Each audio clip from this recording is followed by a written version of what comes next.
قبر کی پکار۔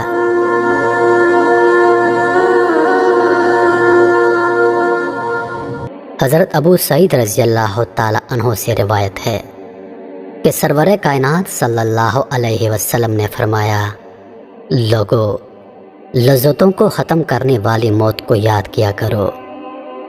قبر ہر دن اپنے مردوں سے خطاب کرتے ہوئے اعلان کرتی ہے، میں غربت اور تنہائی کا گھر ہوں، مٹی اور کیڑوں کا گھر ہوں۔ جب مومن کو دفن کیا جاتا ہے تو قبر اس کو مرحبا کہتے ہوئے خوشخبری سناتی ہے کہ میری پشت پر چلنے والوں میں تو بڑا محبوب تھا، آج میں تیری ہو گئی اور تو میری طرف آ گیا، تو اب میرے احسان کو دیکھ لے گا۔ یہ کہہ کر قبر تحت نگاہ کشادہ ہو جاتی ہے اور جنت کا دروازہ اس کے لیے کھول دیا جاتا ہے، جہاں سے اس کو جنت کی تازہ ہوا آتی ہے۔ حضرت ابو ہریرہ رضی اللہ تعالی عنہ کا بیان ہے کہ رسول اللہ صلی اللہ علیہ وسلم ایک جنازے میں شریک ہوئے، میں بھی آپ صلی اللہ علیہ وسلم کے ہمراہ تھا۔ آپ ایک قبر کے پاس بیٹھ گئے اور فرمایا، یہ قبر ہر دن بآوازیں بلند کہتی ہے، اے آدم کی اولاد، تو کیوں مجھے بھول گیا؟ کیا تجھے یہ معلوم نہیں کہ میں تنہائی کا گھر، غربت کا گھر، وحشت کا گھر، کیڑوں مکوڑوں کا گھر ہوں، میں بہت تنگ گھر ہوں، مگر اللہ جس کے لیے کشادگی کا حکم فرمائے گا اس کے لیے کشادہ ہو جاؤں گی۔ اس کے بعد آپ صلی اللہ علیہ وسلم نے فرمایا، اے قبر، تو یا تو جنت کا چمن ہے یا پھر آگ کا ایک تنور۔ حضرت ابو حجاج رضی اللہ تعالی عنہ سے روایت ہے کہ رحمت عالم صلی اللہ علیہ وسلم نے فرمایا، مردہ جب قبر میں رکھا جاتا ہے تو قبر اس کو کہتی ہے، اے ابن آدم، تو ہلاک ہوا، تجھے کس چیز نے مجھ سے دھوکے میں رکھا؟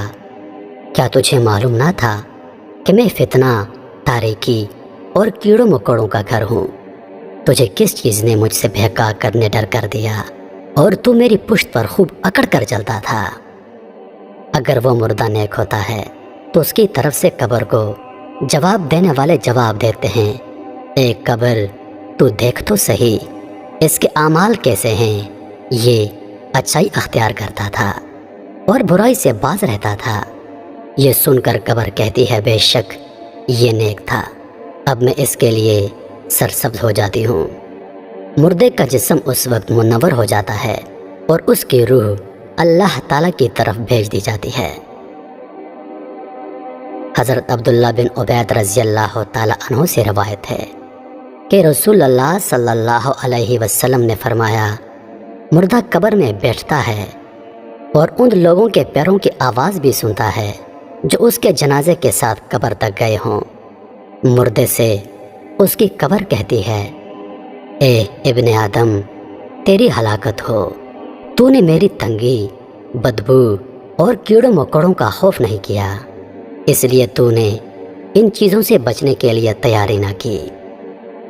بدعمال مردے سے قبر کہتی ہے، تجھے میری تاریکی، میری وحشت، میری تنہائی اور تنگی اور میرا غم یاد نہیں رہا؟ اس کے بعد قبر اس کو جکڑ دیتی ہے، جس کے بعد اس کی پسلیوں کی ہڈیاں ایک دوسرے میں پیوست ہو جاتی ہیں، جبکہ نیک بندے کے لیے قبر کشادہ کر دی جاتی ہے اور اس کے دائیں طرف ایک کھڑکی کھول دی جاتی ہے، جہاں سے اس کو جنت کی ہوا آتی ہے۔ اللہ پاک ہم سب کو قبر کے عذاب سے بچائے اور ہم کو نیک اعمال کرنے کی توفیق عطا فرمائے، آمین یا رب العالمین۔